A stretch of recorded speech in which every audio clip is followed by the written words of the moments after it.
अश्वत्थामा महाभारत का ऐसा पात्र जिसे खुद शिव जी का आशीर्वाद प्राप्त था।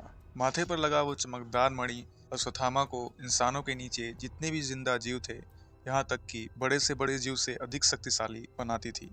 इसका मतलब कितना भी विशाल और बड़ा जानवर हो, अश्वत्थामा उसको आसानी से मसल सकता था।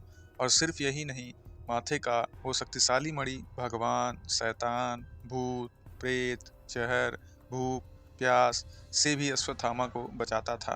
यहाँ तक कि गहरे से गहरे जख्म को भी ये माथे पर सुशोभित मणि चुटकियों में भर सकता था। साथियों, कितने विद्वानों ने अश्वत्थामा को शिव जी का ही रूप माना था।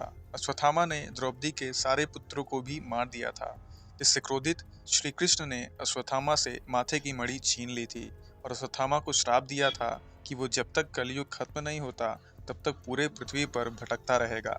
इस दौरान अगर वो मरना चाहेगा फिर भी नहीं मर पाएगा।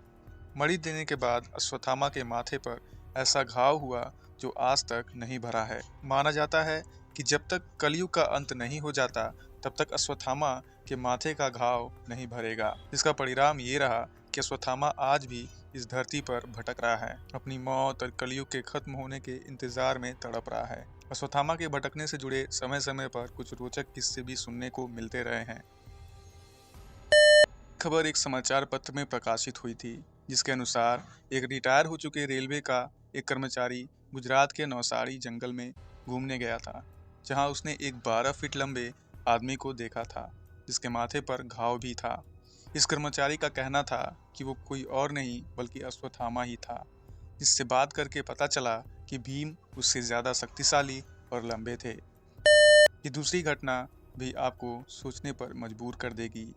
1192 में जब पृथ्वीराज चौहान मोहम्मद गौरी से हारकर जंगल की तरफ चले गए थे, जहां उनकी मुलाकात एक बूढ़े आदमी से हुई जिसके माथे पर घाव था और पृथ्वीराज भी औषधियों के बारे में काफ़ी कुछ जानते थे, तो उन्होंने उस बूढ़े शख्स से कहा कि मैं आपका ये घाव ठीक कर सकता हूँ। और वो बूढ़ा शख्स मान गया। औषधियाँ लगाते लगाते हफ्ते बीत गए, मगर घाव जस का तस था। और पृथ्वीराज को बड़ा आश्चर्य हुआ। इतनी सारी औषधियाँ और समय बीत गई, मगर कुछ भी फर्क नहीं पड़ा। ऐसा होना तो असंभव है। पृथ्वीराज ने उस वृद्ध व्यक्ति से पूछा कि कहीं आप अश्वत्थामा तो नहीं। इसके जवाब में उस बूढ़े आदमी ने कहा कि मैं अश्वत्थामा ही हूँ। उसके बाद वो बूढ़ा व्यक्ति वहाँ से चला गया। ये घटना 12वीं सदी के किताब पृथ्वीराज रासो में भी लिखी हुई है। मध्य प्रदेश के एक आयुर्वेदिक डॉक्टर के साथ भी एक ऐसी ही घटना हुई। एक दिन इस डॉक्टर से इलाज कराने एक मरीज आता है, जिसके माथे पर घाव होता है। डॉक्टर घाव को साफ करने और खून को रोकने की कोशिश करता है, मगर उसे हैरानी होती है कि घाव एकदम ताज़ा होता है, जिसमें से लगातार खून बह रहा होता है, जो काफ़ी कोशिशों के बाद भी नहीं रुकती। डॉक्टर मजाक में उस मरीज से कहते हैं कि तुम्हारा घाव तो मानो सालों से है, फिर भी इतना ताज़ा दिख रहा है, कहीं तुम अश्वत्थामा तो नहीं। डॉक्टर कुछ दवा लेने के लिए मुड़ते हैं और वापस देखते हैं तो वहाँ मरीज नहीं होता, मानो वो रोगी हवा में ही गायब हो गया हो। ये भी घटना एक फेमस मैगजीन कल्याण में प्रकाशित हुई थी। आपको क्या लगता है, कहीं वो सच में अश्वत्थामा तो नहीं था? अब ये किस्सा एक गांव का है जो बुरहानपुर के पास पड़ता है। इस गांव में एक किला है जिसे असीरगढ़ का किला कहते हैं। इस किले के आसपास रहने या आने जाने वाले लोगों का मानना है कि अश्वत्थामा रोज सुबह इस किले में शिव जी को फूल अर्पित करता है। ये घटना भी कई सारे न्यूज़ चैनल्स पर दिखाई गई थी।